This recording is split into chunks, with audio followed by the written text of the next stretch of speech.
This is America in the Morning from Westwood One. Good morning, I'm John Trout. It's Monday, October 7th, 2024. Here's what's coming up on America in the Morning. Florida preparing for what's forecast to be another major hurricane hitting by midweek. And then it's going to go across the state. I'm Julie Walker. It is less than a month to Election Day, and Democrat Congressman Adam Schiff's assessment. It is still scary close. I'm Jim Roope. Crowds across the world took to the streets on the eve of the October 7th anniversary, which marks a year since the Hamas attack on Israel. I'm Karen Chammas. A complaint about false allegations against migrants is being referred to prosecutors for further investigation. I'm Jackie Quinn. Stocks open a new week of trading after a monster jobs report for last month and a winning week for stocks. I'm Jessica Ettinger. Some fiery words from a Republican senator surrounding special counsel Jack Smith. Temper tantrum from a deranged fanatic. I'm Clayton Neville. All ahead on America in the Morning. Second time in 2 weeks, the Sunshine State is bracing for another massive hurricane as Milton is rapidly forming and could reach Category 4 status later today or tomorrow on a direct path towards central Florida. Correspondent Julie Walker reports some areas that received storm surge from Helene are now bracing for round 2.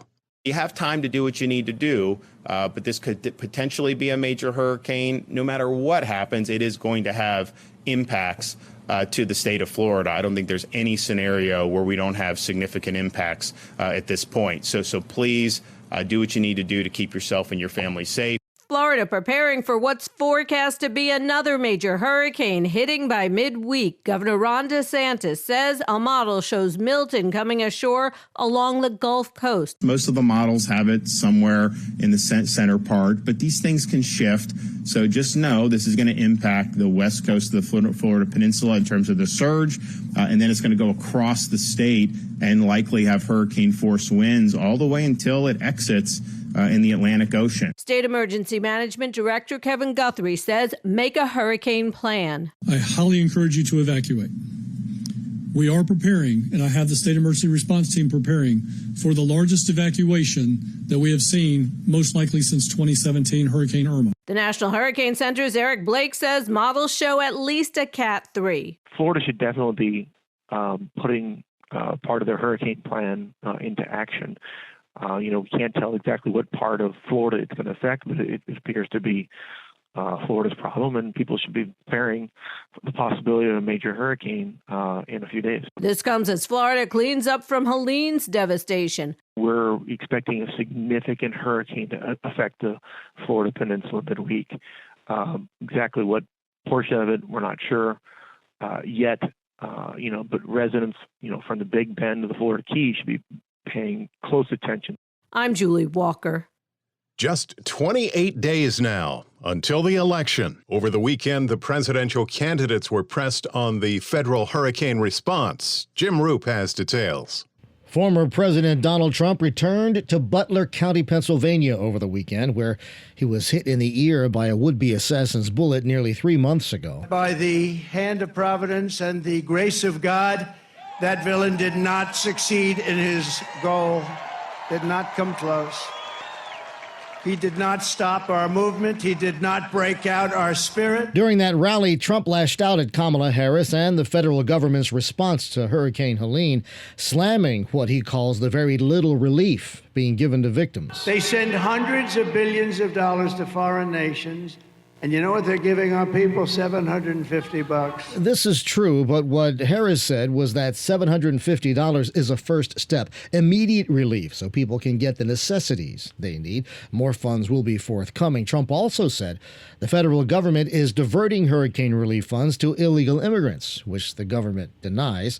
FEMA Administrator Deanne Criswell says that kind of misinformation could have a devastating negative impact. Creates this scenario where they won't even come come to us. They won't even register, and I need people to register so they can get what they're eligible for through our program. Harris, meanwhile, was in North Carolina surveying the hurricane damage. The vice president also meeting with victims of the storm and with state and local first responders. Over 225 people have died and hundreds are still missing. Harris also picking up more endorsements, including basketball great Magic Johnson. She'll work with Republicans, she'll work with independents, and she'll work with people who don't vote for her. So that's what I love about her as well. The campaigning continues, Harris using the media. An appearance on Call Her Daddy podcast yesterday. She'll appear on The View, The Howard Stern Show, and The Late Show with Stephen Colbert this week. Trump continues his rallies, especially in key battleground states. I'm Jim Roope. Anti-Israeli protests around the globe on this, the anniversary of the Hamas attacks. The latest When America in the Morning continues after these messages.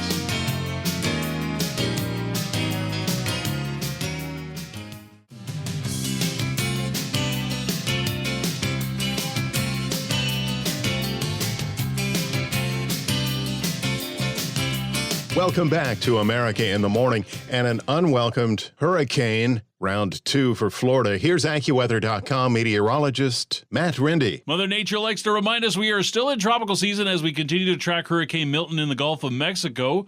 Milton developed Saturday morning and continued to strengthen through the weekend, reaching hurricane status Sunday morning and will soon develop into a major hurricane. It will maintain that status up until the point of landfall somewhere in central Florida around Tampa Bay and Sarasota. The impacts from Milton will be significant and widespread. A flooding swath of 8 to 12 inches of rain will fall in central Florida with gusts near 150 miles per hour near the point of landfall or even more, with a devastating storm surge up to 15 feet. Today, leading up to Milton's arrival, we have another weaker area of low pressure spreading heavy rain through central and southern Florida. This will pre-saturate much of the state, which will increase the flooding concerns from Milton. Meanwhile, a cold front will be moving through the northeast. This boundary produced a few gusty storms in parts of western New York and Pennsylvania on Sunday, but today it will be largely showers in northern New England.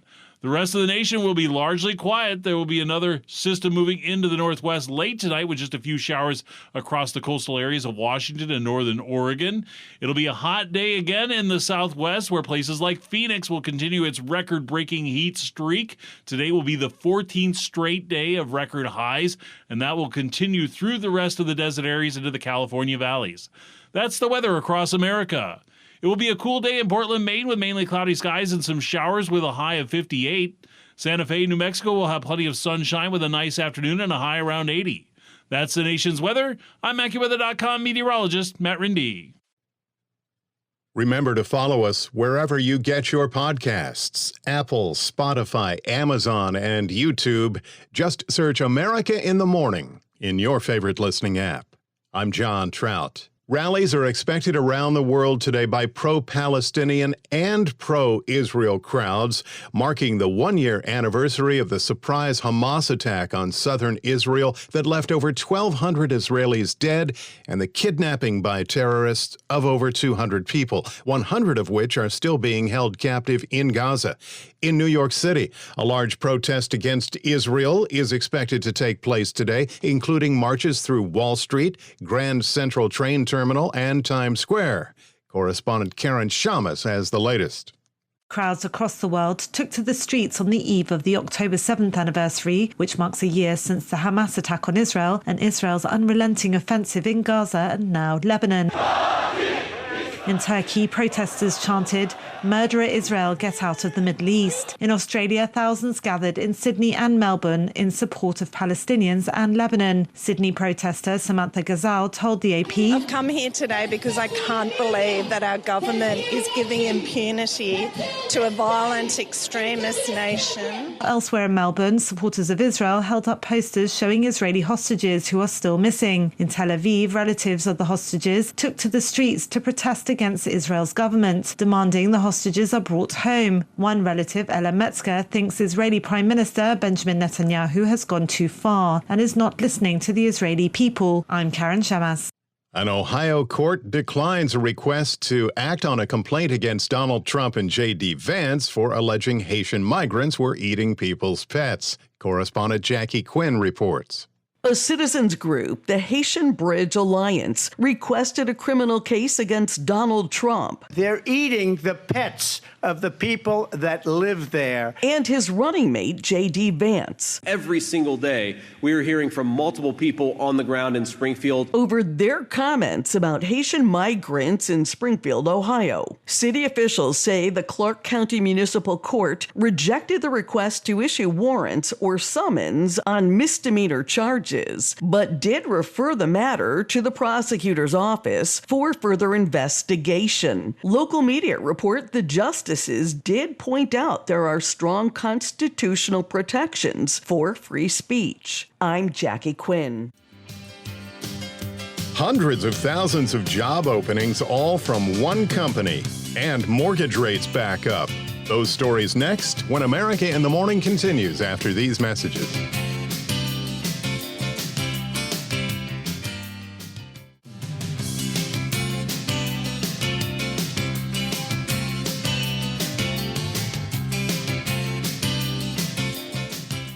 The Business Report is brought to you by Fisher Investments. Fisher Investments takes a disciplined approach with investing, helping clients navigate volatile markets. Learn more at FisherInvestments.com. The Monday Report on America in the Morning. Here's CNBC's Jessica Ettinger. Wall Street opens this morning after a winning Friday for stocks, a winning week, and that booming September jobs report. On Friday, the Dow soared 341 points. It opens at a record high this morning. There's no sensitive economic indicator right now that says recession. I mean, I think, the trend is your friend here. Wharton finance professor Jeremy Siegel on CNBC. Investors are hopeful that the U.S. economy will enjoy a soft landing as interest rates come down, especially after that blowout jobs report. 250,000 new jobs created last month. The September jobs report, 254,000, significantly better than 150 expected. The unemployment rate, 4.1. 4.1, it moved lower. CNBC's Rick Santelli. The Fed is cutting interest rates into a powerful labor market and strong economy. Inflation is darn near target, and the labor market looks remarkably balanced. It is a good report. This is great news. The Brookings Institution's Wendy Edelberg on CNBC. Here's where a lot of the hiring was last month. The job gains, 78,000 in leisure and hospitality, 71,000 healthcare. Construction also up 25. I don't know about you guys, but when I drive around here, all I see is construction. CNBC senior economics reporter Steve Leisman. Amazon still looking to hire for the holidays. It says it needs 250,000 workers for full and part-time seasonal positions, pay starting at $18 an hour. Some positions come with health care benefits. The Chicken Big Mac will debut in the U.S. on Thursday nationwide at McDonald's. The double-decker sandwich, the same as the regular beef Big Mac, but the chicken patties are there, battered in tempura. It's already very popular in the U.K. Bond yields popped up last Friday with that strong jobs report. And that wasn't great for would-be home buyers and for shares of home-related companies like the big builders. Lennar, Pulte, D.R. Horton, all down around 3% on the day, as are the home improvement names like Sherwin-Williams, Lowe's, and Masco off around 1%. And again, it's not brain surgery as to why. The average rate on the 30-year fixed mortgage jumped 27 basis points this morning following the release of the jobs report. The rate is now 6.53%, according to Mortgage News Daily. Now, mortgage rates don't follow the Fed exactly. They follow loosely the yield on the 10-year Treasury. CNBC's Diana Olick. The average rate today on a 30-year fixed home loan is about 6.5%. 2 years ago, though, it was 8%. On today's watch list, we get the latest on consumer credit. No earnings today, but earnings season begins this week. Unofficially, we get the results, though, from big banks this Friday. Thank you, CNBC's Jessica Ettinger.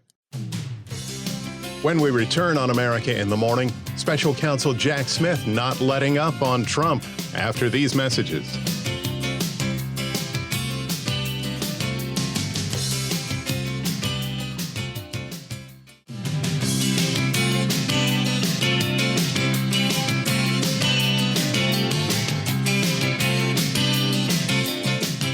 This is America in the Morning. The latest filing from Special Counsel Jack Smith is bringing backlash from at least one Republican senator on the Sunday talk shows. Correspondent Clayton Neville reports. Special Counsel Jack Smith's 165-page legal brief details alleged criminal activities by former President and Republican presidential nominee Donald Trump connected to the January 6th Capitol riot. While on NBC's Meet the Press, Republican Senator Tom Cotton of Arkansas was asked about the fight. It was a temper tantrum from a deranged fanatic who is angry that he keeps losing time and time again in the Supreme Court over the course of his career. He told NBC that the brief is unverified, uncross-examined hearsay. From grand jury testimony, which usually isn't revealed publicly for that reason, he asks for special permission to file a brief that's 4 times as long as a normal brief and to have it disclosed less than 30 days before the election. This is professional misconduct in all likelihood by Jack Smith. In the brief, Smith claimed that Trump is not immune from charges of criminal conspiracy despite the Supreme Court's recent ruling over the summer that granted presidents broad immunity for official acts. I'm Clayton Neville. The NFL is seeing positive returns from its revamped kickoff and other new safety measures in their attempt to combat concussions. Correspondent Gethin Coolbaugh reports. The NFL saw its fewest number of concussions in the preseason since tracking started in 2015. There were 44 concussions in practices and games, a decrease of about 24% from last year. The league's revamped kickoff rule led to fewer injuries overall. Nearly 99% of players wore top-performing helmets, including more than 250 players wearing helmets that the league says provide as much, and in some cases more, protection than a helmet paired with a Guardian cap. I'm Gethin Coolbaugh. America in the Morning for Monday, October 7th, 2024 is produced by Jeff McKay. Our senior producer, Kevin Delaney. I'm John Trout. This is Westwood One.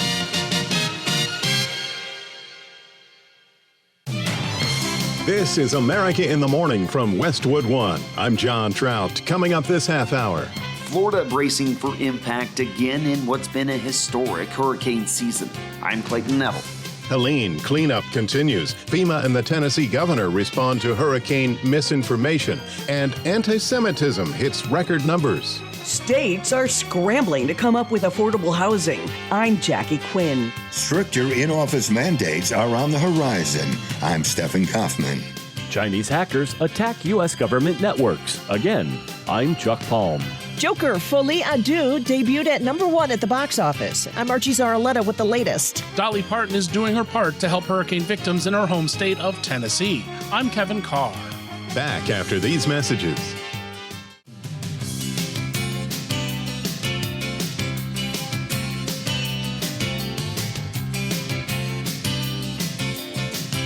This is America in the Morning. Update now on the next hurricane that is forecast to hit the state of Florida. Here's AccuWeather.com meteorologist Matt Rindy. Hurricane Milton continues on its eastward path through the Gulf of Mexico. Milton developed Saturday morning and continued to strengthen through the weekend. Became a hurricane Sunday morning and will soon develop into a major hurricane. It will maintain that major hurricane status up until the point of landfall somewhere in central Florida, around the Tampa Bay and Sarasota areas. The impacts for Milton will be significant and widespread. We'll look for a flooding swath of 8 to 12 inches of rain falling across central Florida, with gusts near the point of landfall of 150 miles per hour or more, and a devastating storm surge of up to 15 feet. Today, leading up to Milton's arrival, another weaker area of low pressure will spread heavy rain through the central and southern parts of the state, and this will pre-saturate much of the state, which will increase the risks for flooding from Milton.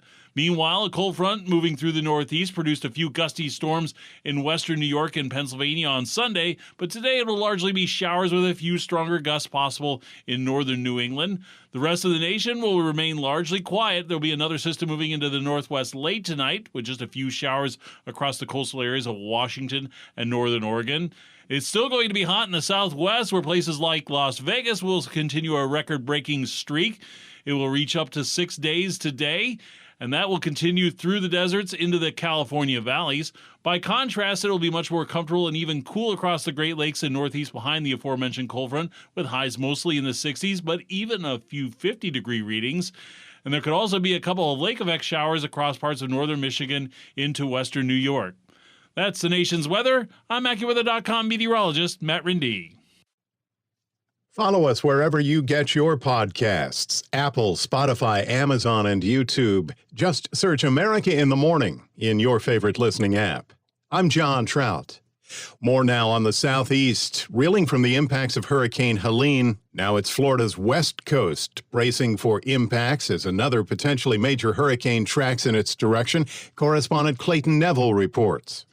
Milton rapidly intensified on Sunday as it moves east, still hundreds of miles off the coast of Tampa. But with the recent massive storm surge and deadly flooding across Florida and the southeast from Helene, Floridians are again on high alert. The state's Governor Ron DeSantis. There will be voluntary and mandatory evacuations in effect in a number of communities throughout the state of Florida. If you're on that west coast of Florida and Barrier Islands. The storm picking up intensity as it heads toward the U.S. We are expecting Milton to continue to rapidly intensify, and we are expecting Milton to become a major hurricane and likely a powerful Category 4 hurricane over the southern Gulf of Mexico as we go from Monday into Tuesday. National Hurricane Center Director Michael Brennan. And then we're expecting Milton to turn more towards the northeast or east-northeast with an increase in forward speed, bringing the core of the very dangerous hurricane over the west coast of Florida during the day Wednesday, across the Florida Peninsula, and out into the western Atlantic by Thursday. Much of Florida's west coast in the core of a potential landfall. Everywhere from up north of Tampa through the Tampa Bay region down to Sarasota, Port Charlotte, Fort Myers. Everyone in this region is at risk of seeing significant life-threatening impacts from Milton beginning as early as Tuesday night and early Wednesday morning, and then spreading across the Florida Peninsula and onto the east coast of the Florida Peninsula during the day on Wednesdays. 5 to 8 inches of rain expected in a short period of time, leading to concerns of more river flooding, which some worry could be catastrophic in the wake of Helene, which dumped torrential rain on the region. As Milton slowly churns toward Florida, it's one of 3 hurricanes in the Atlantic basin right now. Kirk and Leslie are a lot further to the east, but it's the first time on record that 3 hurricanes have been in the basin at the same time after September. I'm Clayton Neville. In North Carolina, the search for victims and the cleanup continues after Hurricane Helene carved a path of destruction through the western part of the state. Correspondent Jennifer King has more on recovery efforts. FEMA has received over 27,000 applications, which have been approved, and has provided over $27 million statewide. Specifically in Buncombe County, 14,000 applications have been approved, and over $12 million has been dispersed to disaster survivors. This is critical assistance that will help people with immediate needs, as well as displacement assistance that helps them if they can't stay in their home. Entering the second week after Hurricane Helene, exhausted rescue crews must trudge through mud and debris as they look for residents listed as missing. Number of missing, we're looking at over 200. In Asheville, North Carolina, Buncombe County Sheriff Quentin Miller is holding out hope. We're coming to get you. We're coming to pick up our people that's out there. Your safety and well-being are our highest priority, and we will not rest until you are secure and that you are being cared for. North Carolina Governor Roy Cooper says entire towns have been wiped off the map. Rescue teams have saved countless lives, and the search for people still goes on. A lack of phone service and electricity is hindering efforts, and crews clearing trees in the Blue Ridge Mountains are coming upon gullies and washed out bridges. For repairing it, most of your facilities there is just putting wire back up normally. In this case, we've got to start all new with new poles, new wire, new transformers, new services, everything. It's all been washed out. The U.S. military is sending additional help. More than 6,700 National Guardsmen from 16 states. Pentagon spokeswoman Sabrina Singh. Secretary Austin has authorized 1,000 active duty troops from Fort Liberty to assist FEMA in these response efforts. With at least 215 dead and hundreds missing, the storm has become the deadliest hurricane to hit the U.S. since Katrina in 2005. I'm Jennifer King. After Hurricane Helene took lives, homes, and livelihoods from people in a half-dozen states, the agencies tasked to help people in the darkest hours are also dealing with a deluge of misinformation and lies. As Correspondent Julie Walker reports, both FEMA and others, including Tennessee Governor Bill Lee, are speaking out about those clouding the recovery effort. Audio courtesy WVLT-TV in Knoxville, Tennessee. There's a lot of misinformation.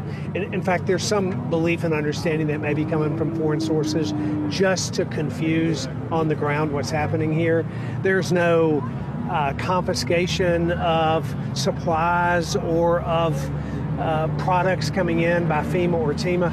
As FEMA continues search, rescue, and recovery efforts across the Southeast following Helene, which has claimed at least 230 lives, it's also combating lies and misinformation with social media videos like this one. There's a rumor out there that FEMA is only providing survivors with $750. This is not true. The FEMA spokesperson goes on to say this is just one type of assistance for immediate needs. One type of assistance, serious needs assistance, does provide survivors with $750 for essentials like baby formula, food, water, medication, and other essential supplies.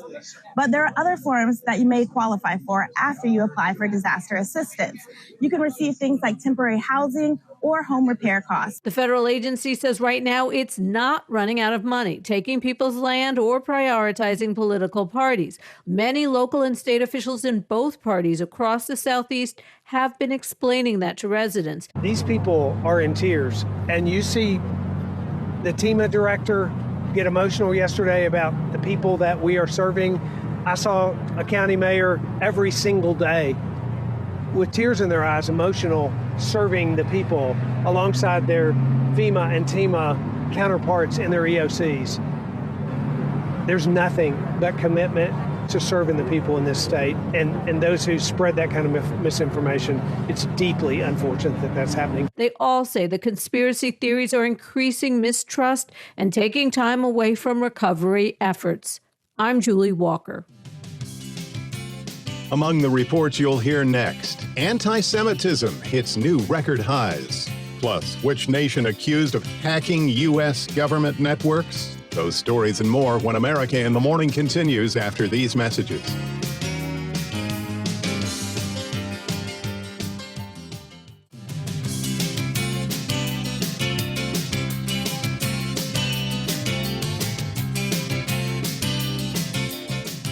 I'm John Trout. Welcome back here with America in the Morning. A new report from the Anti-Defamation League found that anti-Semitic incidents in the U.S. rose well over 200% following the October 7th Hamas massacre in Israel as compared to the same period the year before. The ADL report cited over 10,000 anti-Semitic incidents in just 12 months, which includes verbal assaults, vandalism, harassment, the most recorded in any single year since the organization began tracking them. Over 1 in 10 of those incidents happened on college campuses in the United States. And it's not just in America. The ADL says hate crimes in Canada rose over 130% and jumped to record numbers in the UK as well. Today marks the one-year anniversary of the surprise Hamas attacks on southern Israel that left over 1,200 Israelis dead and the kidnapping by terrorists of over 200 people. Shifting gears, some states are scrambling to find affordable housing as nearly 250,000 homes will become unavailable. Correspondent Jackie Quinn reports. As many as 223,000 affordable housing units may no longer be available in the next 5 years. They were built under a federal program from the late 80s. The Low-Income Housing Tax Credit gave breaks to developers who kept the rents low. But that only had to exist for 30 years, and that's coming up now. That means many tenants may face eviction battles and be thrust into a housing market where the monthly rent could eat up half a paycheck. In some cases, local governments and nonprofit groups are trying to buy up some of these 3 million units, but many more will no longer meet affordability standards. I'm Jackie Quinn. A man and his stepson were attacked on a Manhattan street, but police were able to quickly identify the attackers. Police arrested a 12 and 13-year-old for the assault of former New York Governor David Paterson and his stepson, who is the son of Guardian Angels founder and former New York City mayoral candidate Curtis Sliwa. The former governor, who's legally blind, credited his stepson for helping to fight off their attackers. The two young boys were charged with gang assault and released into the custody of their parents. Both former Governor Paterson and his stepson were injured in the attack and treated at a hospital for minor injuries. America in the Morning continues. As more companies continue bringing workers back into the workplace setting, a new trend is starting to move through the office. Workers leaving their positions to find jobs with more flexible schedules. Stephen Kaufman reports. More companies plan to impose stricter in-office mandates next year, even if it risks losing workers. Findings by ResumeBuilder.com show that a quarter of companies with return-to-work policies plan to require employees to come into the office more frequently. Reaction from Karen Warren with personnel consulting firm Robert Half. Robert Half recently did a study that 6 out of 10 Gen Z workers feel like they're missing out by not being in the office. Warren says companies need to remember that choice remains a powerful component of the workplace. We really believe that flexibility will continue to be the key, not only to retention within the workforce, but really bringing that culture that everybody's striving for. The issue of stricter return-to-work policies isn't industry-specific. I think it really is, once again, not a one-size-fits-all, and we need to understand how we engage individuals to do their best work and make sure it's profitable for the organization as well. Warren's advice to companies facing a possible loss of employees who've enjoyed working remotely? We all want to do what's best, which is grow revenue and grow the bottom line. But we also want to make sure that we're offering that flexibility and choice so that we keep individuals engaged. Retention is key in all markets. I do believe that just the ongoing discussion about hybrid work will be critical. I'm Stephen Kaufman. China, yet again being blamed for hacking U.S. government networks using state-sponsored cyber terrorism groups. Chuck Palm has a look in today's Tech Report. In an all-too-familiar story, the Wall Street Journal reports that Chinese hackers have accessed U.S. broadband provider networks. Verizon Communications and Lumen Technologies are among the companies that are believed to have been breached by the Chinese hackers. It is likely that the hackers have had access to the network for months to gain access to official U.S. government networks. China's foreign ministry said they were not aware of the attack described in the report, but that the United States has concocted a false narrative to frame China in the past. They also said that at a time when cybersecurity has become a common challenge for all countries around the world, this erroneous approach will only hinder the efforts of the international community to jointly address the challenges through dialogue and cooperation. Beijing has previously denied claims by the U.S. government and others that it has used hackers to break into foreign computer systems. The group, dubbed Salt Typhoon, was later described by Beijing as an international ransomware organization. Follow me on X at Chuck Palm. Baseball, football, basketball, and more. Here's our Robert Workman with a check of sports. Baseball's National League Division Series on Sunday. The Phillies came back to trip the Mets 7-6 for a split of the first two games in Philadelphia. Mark Vientos had 2 of New York's 4 home runs, including the tying 2-run shot in the top of the ninth. But Nick Castellanos, who went back-to-back with Bryce Harper in the 6th, singled in the walk-off winner. Out west, the Padres pummeled the Dodgers 10-2. That series all even at a game apiece. San Diego belted 6 dingers, 2 from Fernando Tatis Jr. And rookie Jackson Merrill launched one. Yeah, I mean, I like the way we won. That's a fun win, but 10-2. 3-2, a win's a win. The NL Series resumed tomorrow in New York and San Diego. Today, Game 2 in the ALDS. The Tigers at the Guardians and the Royals at the Yankees. The home teams won both openers on Saturday. NFL Week 5 opened in London, where the Vikings brought down the Jets 23-17, keeping Minnesota undefeated at 5-0. They picked off 3 Aaron Rodgers passes, returning 1 for a touchdown. The league's only other unbeaten team, the Chiefs, host the Saints tonight. The Jaguars, the last winless team, finally broke through with a 37-34 victory over the Colts. Commanders buried the Browns to improve to 4-1 for the first time in 16 years. Texans also 4-1 after edging the Bills on Kaimi Fairbairn's 59-yard field goal as time ran out. Dak Prescott fired 2 fourth-quarter TD passes, the latter with 20 seconds left to boost the Cowboys past the Steelers Sunday night. Ravens beat the Bengals in overtime. Another air show. Lamar Jackson had 4 touchdown passes, Joe Burrow 5. Broncos ripped the Raiders. Patrick Surtain II with 2 interceptions, including a 100-yard pick 6. That situation there, I had to capitalize on that moment and make a play, and I could just feel the momentum shift. Other winners, the Cardinals, Giants, Bears, Dolphins, and Packers. College football, after a weekend of upsets, Texas is back on top of the polls. That's Monday Sports. Thank you, Robert. A look at the weekend box office and a new crusade for a country superstar when America in the Morning continues after these messages.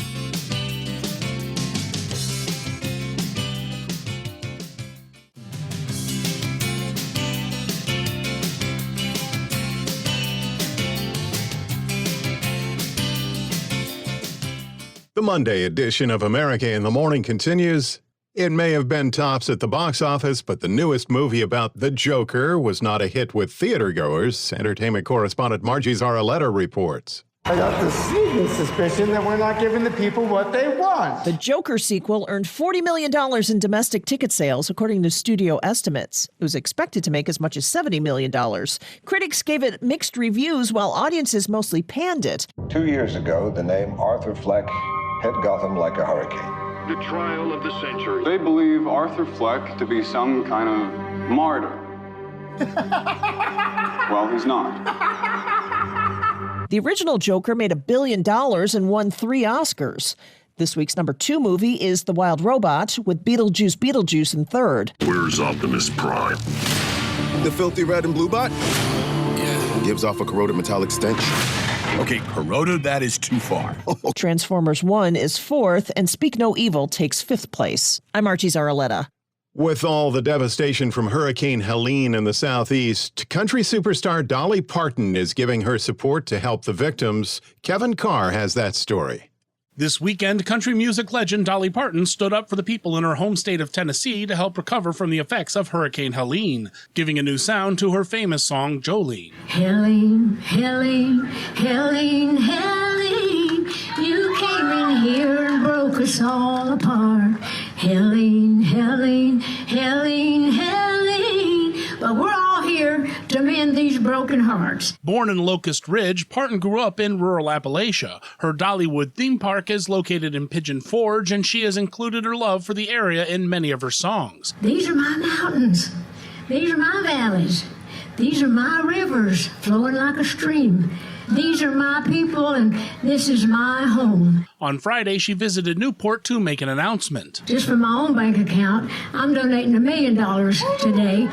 And we've added another $1 million to that $1 million, so we're starting out with a good little hunk. Between Parton's personal pledge of $1 million and a matching donation from her business interests in Tennessee, she is directing a total of $2 million to the cause, which is being handled by the Mountain Ways Foundation. But I am totally with you, because I am part of you. I love you. John Ferner, CEO of Walmart, was also at the event and pledged to donate $10 million to hurricane relief in affected areas. Parton says she hopes this generosity will inspire others to donate.